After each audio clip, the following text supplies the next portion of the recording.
let's go over the basics for battling in Unicorn Overlord. So when you start any battle in Unicorn Overlord, you will have nothing deployed, you'll have a command post, and typically there will be enemies on the board, usually about to attack you. So if this gets captured by enemies, you lose. However, if you capture the enemy command post, you win. Now, as you start a battle, the first thing you should do is select your command post, go to deploy, and deploy your teams.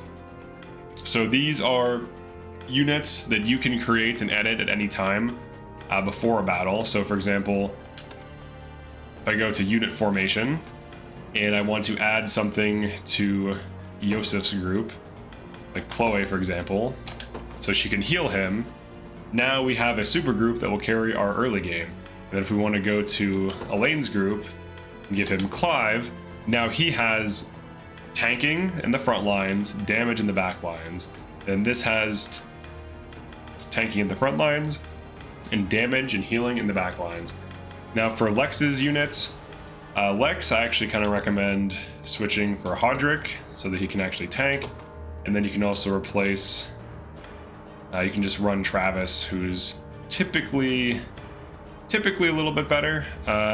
You can run either or, it doesn't really matter. But now we have these groups, we can deploy them. Now, you might have noticed there are 2 out of 10 Valor points in the corner, and you can use 1 Valor point to deploy a group. Now, we have 3 groups, so we can only deploy 2. So you'd want to pick the 2 strongest ones, which in this case would be Joseph's group, and we can spawn in any location here. So for example, instead of just spawning on this, we can actually spawn a little bit further out. In service of the royal family. And then we can go back to command post, deploy, spawn Elaine's unit, spawn over here. Now they're closer to where they need to go. And then what you would do is you'd select them, move, and we can actually just move towards this objective and have both of them do this. What would you ask?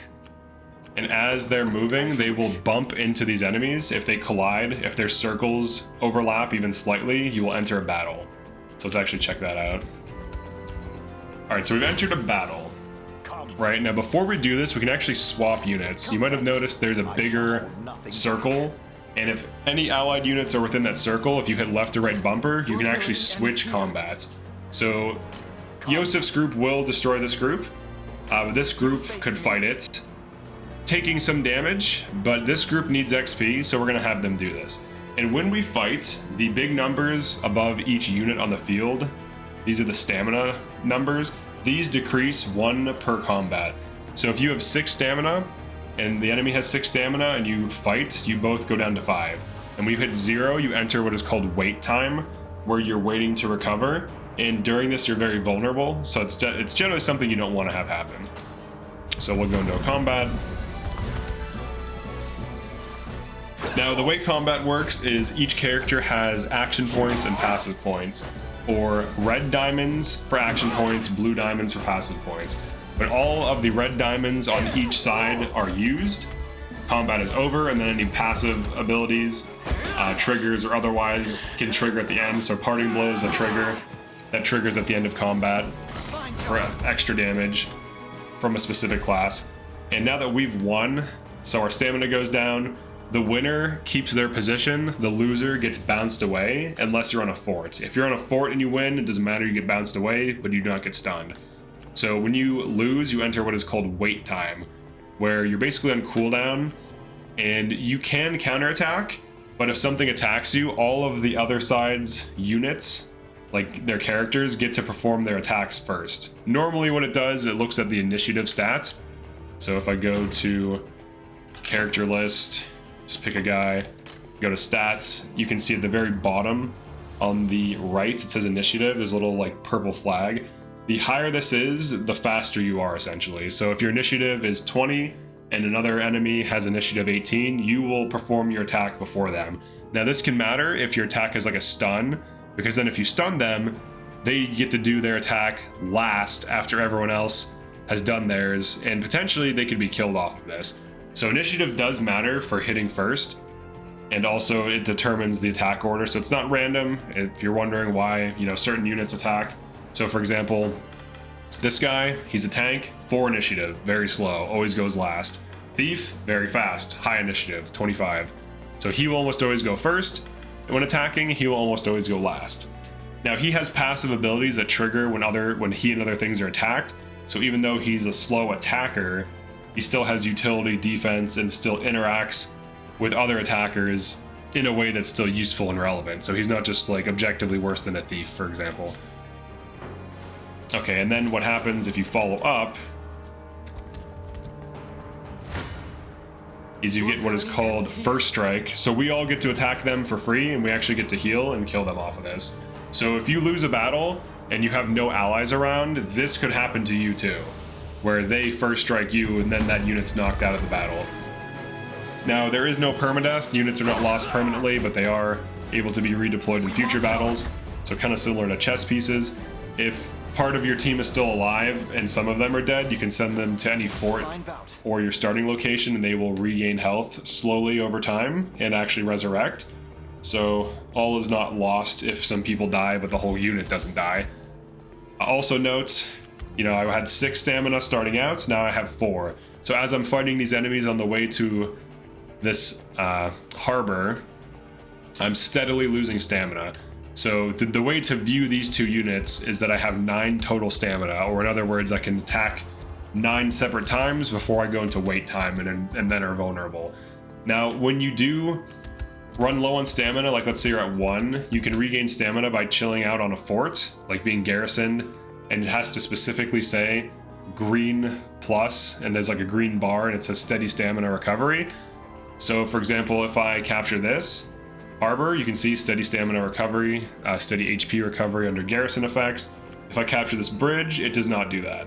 So typically forts, harbors, ruins, things like this give the healing and the stamina recovery. And also notice how it says gain 2 stamina first time only. So if I capture this and then garrison, I get 2 of my stamina back, which allows me to continue pushing and being aggressive. Now, one thing you do not want to do is have one unit fight everything, because then its stamina depletes, and then it can enter wait time, then it can get first struck, and then it can start snowballing, and you can lose those units. Not permanently though, just for that battle, and then the next battle you get them back. So, alright, so we're going to enter this next combat. Now also note, if the enemies get around you and capture your base, you lose. So you should always be mindful of that when playing this game. And also, as we're winning battles, we're gaining valor. If I get another valor point, which I will eventually, I can deploy a 3rd group. That's very useful. And we also can choose with the bumpers. So for example, if I want to set this up, just have him kill immediately, I can do that. Or if I want to continue using this group to damage, I can do that. Now it looks like I don't see them winning this. Let's just see what happens. So if we don't kill these guys, they'll do their like getaway attack or whatever. I sometimes forget the name of it, but here you'll see. Yeah, so we hit with this. We kill. Oh, he misses. He missed a 99. Yeah, parting blow. Yeah, so they parting blow twice, which is very deadly. That could consider that a win. Yeah, so now we lose. So now we get bounced back. We enter cooldown time. But also note this, because we have an ally near us, we're actually okay because he can take this fight now. So when you push, you usually want to have at least like 1 or 2, like at least 2, or maybe 2 to 3, like pushing an objective, so that if you do lose, because it looked like we could have won that if the Lance guy would have hit his 99, but he did in fact miss. So if he would have hit his 99, we would have killed one, probably won that encounter. They would have lost, but because we lost, we had a contingency plan in place, Yosef. So now Yosef can take the fight with his group, and they will easily demolish them. So let's observe that. So he opens with a kill. Stand true. Yeah, he tanks. He's pretty good at tanking and dealing damage. Long thrust for 8. Pursuit. Healing. And she heals him. These two, like this group in particular, will carry your early game pretty well. So be sure to use this. So our Valor is almost full to get another point, and then he's on cooldown. But because we had another unit, we're fine. So this is like the basic overview of the game, where you deploy your dudes, you capture things, and you want to prevent enemies from getting to your base, and you have to make sure to kind of run into them. Like your blue circle has to overlap with their red one. So if we're like over here and the enemy tries to get smart and just goes like this, we have to intercept them. And also note that each unit has different move speed. So like each, let's just show it, unit overview. So look at the mobility. So it says Elaine's unit in the bottom left. It says stamina, 3 out of 6, mobility, 112. Now if we go to Yosef's, he only has 5 stamina, but he has 237 mobility. Now the mobility looks at, it's a combination of all of the units' move stat. I think it's like an average. So because Yosef has really high move stat and Chloe has average, he skyrockets their team's mobility. Whereas with this team, assuming Clive has kind of above average, and then Elaine only has like normal mobility, so their mobility is lower. And then this team has the lowest mobility because they have a tank, so the tank slows them down. So a tank team is much slower, a horse team is much faster. Also, if the cavalier or the cavalry is your party leader, I'm pretty sure it makes you faster. So for example, let's go to this. Oh, I don't think I can change party leaders in the middle thing, but I'm fairly certain that the party leader also heavily influences the move. So for example, if you have a flyer and a bunch of fast units in a party, they will move quickly and be able to fly. So having a mounted dude as your party leader typically makes you faster.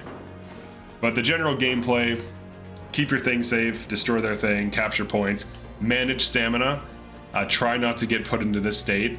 So in the one case I could have switched and had him take the fight initially, but I chose to like take a chance, and we did miss a 99%, which does happen. So that ended up causing us to lose, but it doesn't matter. They're not dead. I can take this back and heal. Like I can capture this and heal and we'll be okay. But overall, this game does get more intricate than this. This is just kind of like a getting your, dipping your toes in the water type of thing. It sounds weird as hell, man. Alright, so that's it for this one. Definitely like and subscribe if you enjoyed this or found this useful. I will be covering this game in more detail, as well as doing team comp guides, unit guides, and things like this, like team comps for unit types and so on, especially once the game's fully out. But yeah, that's it for now. Peace.